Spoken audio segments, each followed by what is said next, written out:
আচ্ছা, তো সবাই খেয়াল করে দেখো যে এখানে কি কি দেওয়া আছে। তোমার এখানে যেটা দেওয়া আছে সেটা হচ্ছে তোমার ফোকাস দূরত্ব বিশিষ্ট, অর্থাৎ 0.015 মিটার। মিটারই দেওয়া আছে, সেন্টিমিটারে দেওয়া নাই, আমাদের কনভার্ট করার কোনো ঝামেলা নাই। আচ্ছা, তো দূরত্ব বিশিষ্ট একটা অবতল দর্পণ হতে 0.27 মিটার দূরে না কিন্তু, ঠিক আছে, দূরে হবে, দূরে একটি বস্তু রাখা হলো। যদি বস্তুটির দৈর্ঘ্য 2 × 10⁻³ মিটার হয় তবে প্রতিবিম্বের দৈর্ঘ্য বের করো। আমাদের কি বের করতে হবে? প্রতিবিম্বের দৈর্ঘ্য। তো ভালো কথা, প্রতিবিম্বের দৈর্ঘ্য আমরা বের করব। তো এর আগে আমাদের একটু দেখা লাগবে যে এখানে কি কি আছে, ঠিক আছে, আর প্রতিবিম্বের যে দৈর্ঘ্য সেটা বের করার জন্য কি সূত্র আমরা প্রয়োগ করবো সেটাও খেয়াল করে তোমরা দেখতে থাকো। তো সবচেয়ে ভালো হবে যদি কোশ্চেনটা তোমরা আগেই খাতায় উঠিয়ে নাও, ঠিক আছে। তো দেখো এখানে কি কি দেওয়া আছে। এখানে তোমার ফোকাস দূরত্ব মানে এখানে এফ দেওয়া আছে, ঠিক আছে। এই যে দেখো ফোকাস দূরত্ব বিশিষ্ট, ঠিক আছে, 0.015 মিটার।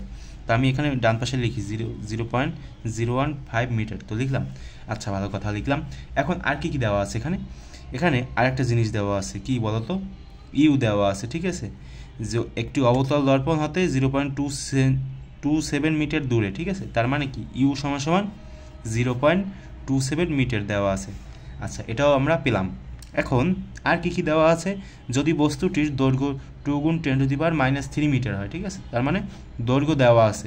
তার মানে আমরা দৈর্ঘ্যকে আমরা কি বলি বলতো? লেন্থ বলি। তার মানে এল দেওয়া আছে, এল মানে হচ্ছে তোমার 2 × 10⁻³ মিটার। খুব ভালোভাবে খেয়াল করে দেখো, বুঝতে পারবা খুব সহজে। এগুলো যে আহামরি অনেক কঠিন এরকম কিন্তু না। এল প্রাইম বের করতে হবে। এল প্রাইম মানে কি? এল প্রাইম মানে হচ্ছে ভাই প্রতিবিম্ব, ঠিক আছে, সেটার মানে কি এল প্রাইম।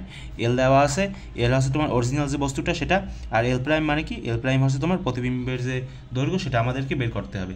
তো যাই হোক, ভালো কথা। এখন আমরা কি বের করবো বলো তো? এখানে কি ভাই তোমাদের ইউ দেওয়া আছে, ঠিক আছে।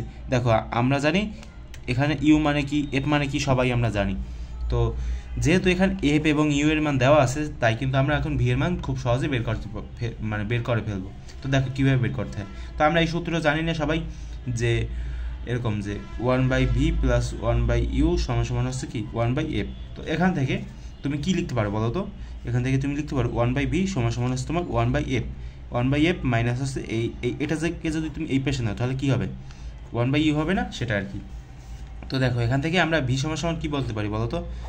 আচ্ছা, তুমি এখানে সাধারণ মান টান বসি আর কি ক্যালকুলেশন করবে, এগুলো একবারে সহজ, এগুলো আমনই তেমন কিছু কঠিন না, ঠিক আছে।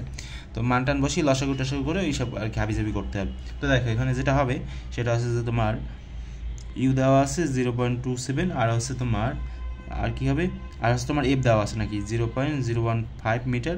ওগুলো দিতেও পারো না দিতে পারো, কোনো সমস্যা নেই। তো উপরে কী হবে? উপরে গুণ হবে 0.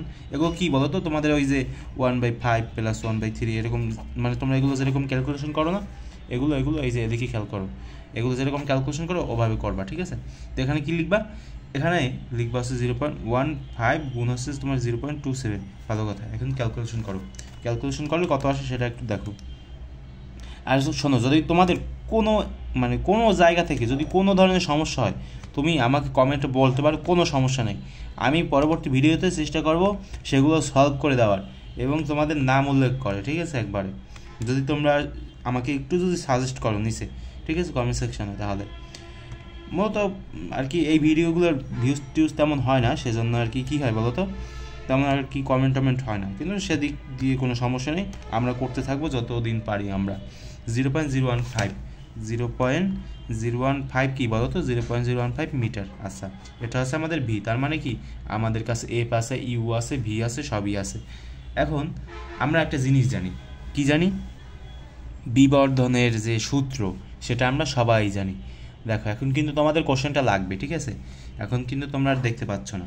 তো দেখো এখানে ভি দেওয়া আছে, ভি মানে কি? এই যে আরেকটু আগে বের করলো এটা 0.015 মিটার। ইউ দেওয়া আছে, ইউ মানে কি? ইউ মানে হচ্ছে তোমার 0.27 মিটার। আচ্ছা, ভালো কথা। এখন আমরা কি বের করবো বলো তো? বিবর্ধন মানে কি? এম সমান কি? -v/u। হ্যাঁ, এই মাইনাসটি কিন্তু সবসময় দেওয়াই লাগবে। তো দিলা। এখন ভি এর বদলে কি লিখতে পারো? 0.015 মিটার, এবং ইউ এর বদলে লিখতে পারো 0.27 মিটার। আচ্ছা, লিখলাম। এখন কি করতে হবে? এই যে মাইনাস দেওয়া আছে না, তো মাইনাস দিয়ে দাও। এখন ক্যালকুলেশন করলে কত আসে সেটা দেখো। 0.0015 নিচে হবে তোমার 0.27। দেখো ক্যালকুলেশন করলে 0.055, -0.055, ঠিক আছে, এটা হচ্ছে তোমাদের বিবর্ধনের যে মানটা সেটা আসছে। আচ্ছা, এখন আমরা কি বের করবো ভাই? এখন আমরা প্রতিবিম্বের দৈর্ঘ্য, মানে যে জিনিসটা আমাদেরকে বের করতে বলছে, ক্যামেরাটা একটু সরিয়ে নেই। তো দেখো কীভাবে বের করবো, আমরা কি জানি, আমরা এখানে লিখবো যে অতএব প্রতিবিম্ব, কী লিখবো? প্রতিবিম্ব। প্রতিবিম্ব হচ্ছে তোমার প্রতিবিম্বের দৈর্ঘ্য, হাতের লেখা খুবই খারাপ না, যদি ওই আর কি বুঝতে পারলেই হলো। তো প্রতিবিম্বের দৈর্ঘ্য আমরা লিখতে পারি কি বলো তো? এল প্রাইম। এল প্রাইম সমান সমান modulus of M into L. তো দেখো এম এর মান দেওয়া আছে না? এম এর মান কত দেওয়া আছে? এম সমান সমান এই যে আরেকটু আগে বের করতে পারছো না, এটা -0.055। তুমি দেখো কত সিস্টেম করে আমরা এম এর মান বের করলাম, এল প্রাইমের মান বের বলছি আসলে, মানে আর কি সমস্যা হচ্ছে। আচ্ছা, তো আমরা এখন এল এর মানটা এখানে কিন্তু দেওয়া আছে। তো এল এর মান কত? এল এর মান হচ্ছে তোমার 2 × 10⁻³ এটা কোথায় দেওয়া আছে ভাই? এটা হচ্ছে এখানে দেওয়া আছে, এই যে এখানে দেওয়া আছে। আচ্ছা, তো দেওয়া আছে ভালো কথা। এখন এম এর জায়গায় যদি আমরা -0.059 দেই এবং এল এর জায়গায় যদি আমরা তোমার এখানে কি দেওয়া আছে? 2 × 10⁻³ 2 × 10⁻³ মিটার। এগুলো এখন ক্যালকুলেশন করলে তোমার যেটা বের হবে, দেখো ক্যালকুলেশন করেই দিচ্ছি নাকি, তোমাদের আর করা লাগবে না। 0.059। কিন্তু ভাই শোনো, বিষয়টা কি, যে এই ধরনের ম্যাথগুলো কিন্তু করার চেষ্টা করবা, না করলে অসুবিধা আছে, যদি প্র্যাকটিস না করো আর কি। শুধু আমি করে দেবো তার মানে কি হয়ে যাবে এরকম না। আচ্ছা, কত আসলো? আচ্ছা, যাই আসুক, এটা হচ্ছে আমাদের উত্তর, ঠিক আছে। তোমাদের আলাদাও আসতে পারে, তোমরা আলাদা আসলে আলাদা লিখে দেবা, কোনো সমস্যা নেই। তো চেষ্টা করো, চালিয়ে যাও। তো এখানে মূলত যে উত্তরটা গাইডে লেখা আছে সেটা আছে তোমার 0.70 × 10⁻³ এটাই আসবে। একটু হালকা পাতলা ক্যালকুলেশন করে এটা বের করে ফেলবো, ঠিক আছে, ভালোভাবে ক্যালকুলেশন করবা।